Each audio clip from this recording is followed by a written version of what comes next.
Shmuel Bet, 2 Samuel. Shaul had died, and David had been 2 days in Ziklag after returning from the slaughter of the Amaleki. On the third day, there came a man from Shaul's camp with his clothes torn and earth on his head. He approached David, fell to the ground, and prostrated himself. David said to him, "Where are you coming from?" "I escaped from the camp of Israel," he replied. "Tell me, please, how did things go?" asked David. "The people have fled the battle," he answered. "Many of them are wounded or dead. Shaul and Jonathan, his son, are dead too." David asked the young man, "Who told you this about him? How did you know that Shaul and Jonathan, his son, are dead?" The young man who had told him said, "I happened to be on Mount Gilboa when I saw Shaul leaning on his own spear. The chariots and cavalry were bearing down on him. He looked behind him, saw me, and called to me. I answered, 'Here I am.' He said to me, 'Who are you?' And I answered, 'I am of the Amaleki.' He said to me, 'I am in agony. I'm going to die. I'm still alive. Please, stand next to me and kill me.' So I stood next to him and killed him, because I was sure he was so badly wounded that he couldn't live. I took the crown that was on his head and the bracelet on his arm and had brought them here to my lord." When David took hold of his clothes and tore them, and likewise all the men who were with him, they wailed and cried and fasted until evening for Shaul and Jonathan, his son, for Adonai's people and for the house of Israel, because they had fallen by the sword. David said to the young man who had told him, "Where are you from?" He answered, "I am the resident foreigner of the Amaleki." David asked him, "How is it that you weren't afraid to raise your hand to destroy Adonai's anointed?" David called one of his young men and said, "Go over to him and kill him." The man struck him down, and he died. David said to him, "Your blood is on your own head. Your own mouth convicted you of what convicted you when you said, 'I killed Adonai's anointed.'" And David pronounced that lament over Shaul and over Jonathan his son, in order to teach the people of Yehudah not to underestimate Archari, the lament that is written down in the book of Yashar. "Your glory, Israel, lies dead on your high places. How the heroes have fallen. Don't speak of it in Gat. Don't proclaim it in the streets of Ashkelon. Then the daughters of the Plishtim won't rejoice. The daughters of the uncircumcised won't gloat. Mountains of Gilboa, may there be on you no dew, no rain, no field with good crops. Because there the shields of the heroes were dishonored. The shield of Shaul was no longer rubbed with oil. From the blood of the dead, from the flesh of heroes, the bow of Jonathan did not retreat, or the sword of Shaul returned unsatisfied. Shaul and Jonathan, loved and gracious while alive, were they separated even in death. They were swifter than eagles, stronger than lions. Daughters of Israel, weep over Shaul. He clothed you luxuriously in scarlet and put gold jewelry on your clothing. How the heroes have fallen in the heat of battle. Jonathan killed on the high places. I grieve for you, my brother Jonathan. You meant so much to me. Your love for me was deeper than the love of women. How the heroes have fallen, and the weapons of war perished." After this, David consulted Adonai. He asked, "Should I go up into any of the cities of Yehudah?" Adonai said to him, "Go up." David asked, "Where should I go up?"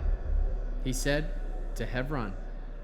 So David went up there with his 2 wives, Achinoam and Yisrael, and Agavel, the widow of Nevel from Carmel. David brought the men up with him, each with his household, and they lived in the cities of Hebron. Then the men of Yehudah came, and there they anointed David king over the house of Yehudah. They informed David that the men of Yavish Gilead were the ones who had buried Shaul. So David sent messengers to the men of Yavish Gilead with this message: May you be blessed by Adonai, because you showed kindness to your lord Shaul and buried him. Now may Adonai show kindness and truth to you, and I too will show you favor because you have done this. Be strong and be brave. Shaul, your lord, is dead, but the house of Yehudah have anointed me king over them. Abner, the son of Ner, commander of Shaul's army, had taken Ish-Bosheth, the son of Shaul, brought him over to Machanaim, and made him king over Gilead. From the Ashuri, Yisrael, Ephraim, Benjamin, and all Israel. Ish-Bosheth, the son of Shaul, was 40 years old when he began to rule over Israel. He ruled 2 years. The house of Yehudah followed David, but David was king over Hebron over the house of Yehudah for 7 years and 6 months. Abner, the son of Ner, and the servants of Ish-Bosheth, the son of Shaul, went from Machanaim to Givon, while Yaov, the son of Zerah, and David's servants also went out, and they met together by the pool of Givon. One group sat down on the side of the pool and the other on the other side. Abner said to Yaov, "If it's all right with you, let's have the young man get up and fight it out between themselves while we watch." Yoav said, "Yes, let them." So they got up and paired off, 12 for Benjamin and Ish-Bosheth, the son of Shaul, and the 12 of David's servants. Each one grabbed his partner by the head and drove his sword into his side so that they fell down together. For this reason the place was named Helkat Hatzerim, Field of Blades. It is in Givon. The battle that day was very fierce. Abner and the men of Israel were beaten by David's servants. The 3 sons of Zerah were there: Yoav, Avishi, and Ashiel. Ashiel was fleet-footed as a gazelle in an open field. Ashiel chased Abner, going straight for him, veering neither right nor left. Abner looked behind him and asked, "Is that you, Ashiel?" "Yes, it is," he answered. Abner said to him, "Turn off to your right or to your left, catch one of the young men and take his armor." But Ashiel wouldn't turn aside and kept following him. Abner said to Ashiel, "Turn aside and stop following me. Why should I kill you? If I did, how could I look your brother Yoav in the eye?" But he still refused to turn aside, so Abner stabbed him in the groin with the back end of the spear, so that the shaft protruded behind him. He fell down and died on the spot. Everyone who came to the place where Avishai lay dead stopped there. Yoav and Avishi continued in pursuit of Abner. The sun went down when they arrived at Ammah Hill, across from Giach, along the Givon Desert Road. The people of Benjamin gathered themselves together into a planks behind Abner and stood on top of a hill. Then Abner called out to Yoav, "Must the sword go on devouring forever? Don't you know that in the end it can produce only bitterness? How long will it be, then, before you tell the people to quit pursuing their brothers?" Yoav said, "As God lives, if you haven't said something, there is no doubt the people would have kept following their brothers all night long." Then Yoav sounded the shofar, and with that the people halted. They stopped pursuing Israel, and they stopped fighting. Abner and his men went all through Arava all the night. They crossed the Jordan, went through all of Bithron, and arrived at Mechanaim. Yoav returned from following Abner. When he brought the troops together for review, 19 of David's servants were missing, along with Ashiel. But David's servants had killed 360 of Abner's men of Benjamin. They took Ashiel and buried him in his father's tomb in Bethlehem. Then Yoav and his men marched all night, so that they reached the Hebron at daybreak. The war between the house of Shaul and the house of David dragged on, but David grew stronger, while the house of Shaul became weaker. Sons were born to David in Hebron. His firstborn was Amnon, whose mother was Achinoam from Israel, his second Caleb, whose mother was Abigail, the widow of Nabal from Carmel, the third Absalom, whose mother was Maacah, the daughter of Tilma from Geshur, the fourth Adonai, the son of Haggith, the fifth Shephatiah, the son of Avitel, and the sixth Yethrim, whose mother was Eglah, David's wife. There were born to David in Hebron. During the war that was going on between the house of Shaul and the house of David, Abner strengthened his position in the house of Shaul. Shaul had had a concubine named Rizpah, the daughter of Aiah, and Ishbosheth challenged Abner. "Why did you go and sleep with my father's concubine?" These words of Ishbosheth enraged Abner. "What am I," he shouted, "that you should treat me with such contempt? A dog's head in Yehuda? Till this moment, I have only shown kindness to the house of Shaul, your father, and to his brothers, and to his friends, and I haven't handed you over to David. Yet you choose today to pick a fight with me over this woman? May God bring terrible curses on Abner, and worse ones yet, if I don't accomplish what Adonai swore to David, to transfer the kingdom of the house of Shaul and set up the throne of David over Israel and Yehuda, from Dan all the way to Beersheba." Ishbosheth couldn't answer Abner a word because he was afraid of him. Abner immediately sent envoys to David with this message: "Who is going to control the land? You make yourself my ally, I will use my power to bring all Israel over you." David sent this reply: "Very well, I will be your ally.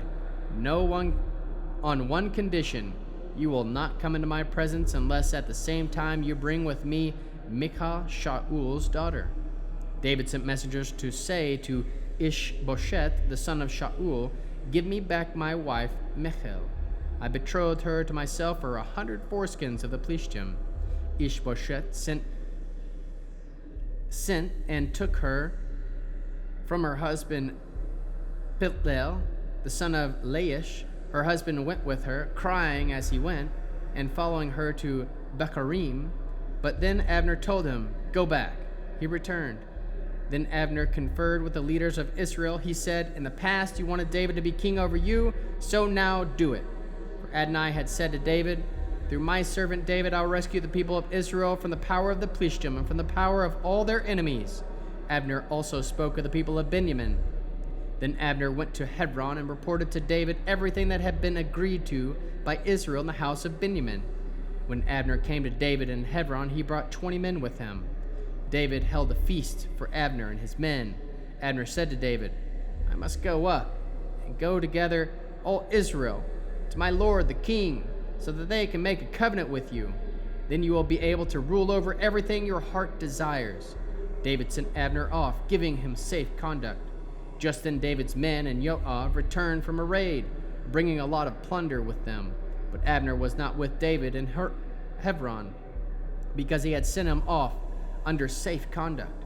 When Joab and all his army had arrived, Joab was told, "Abner the son of Ner came to the king, but he sent him off, and he has left under safe conduct." Joab went to the king and said, "What have you done? Here, Abner came to you, and you sent him away, and now he's gone. Why?" "You know Abner the son of Ner. He came only to deceive you, to learn what campaigns you're planning, and to find out everything you're doing." After learning David, Joab sent messengers after Abner, and they brought him back from the water cistern at Sirah, without David's knowledge. Upon Abner's return to Hebron, Joab took him aside into the space between the outer and the inner city gates, as if to speak with him privately. There he struck him in the groin, so that he died, thus avenging the death of Ashiel, his brother. Afterward, when David heard of it, he said, "I and my kingdom are forever innocent of the death of Abner the son of Ner. Let it fall on the head of Joab and all his father's family. May Joab's family always have someone with a hemorrhage or a sarat, or who has to walk with a cane, or who dies by the sword, or who lacks food." Thus Joab and Abishai, his brother, killed Abner because he had killed their brother Ashiel during the battle of Givon. But David said to Joab and all those with him, "Tear your clothes, put sackcloth, and mourn over Abner." King David himself walked behind the body as it was carried. They buried Abner in Hebron. The king wept aloud at Abner's grave, and all the people wept. The king sang this lament over Abner: "Should Abner had died like a thug. Your hands weren't tied, your feet weren't fettered. You fell like one who falls at the hands of criminals." Then all the people wept over him more than ever. All the people who came to David and tried to make him eat some bread while it was still daytime, but David swore, "May God bring terrible curses on me and worse ones yet, if I taste bread or anything else until the sun goes down." All the people took note of this, and it pleased them. Whenever the king did pleased all the people. So that day all the people of Israel understood that the king had no part in the killing of Abner, the son of Ner. The king said to the servants, You realize that a leader, a great man, has fallen today in Israel. Even though I have been anointed king, I feel weak today. And these men, the sons of Zerah, are too brutal for me. May Adonai repay the criminals as his crime deserves.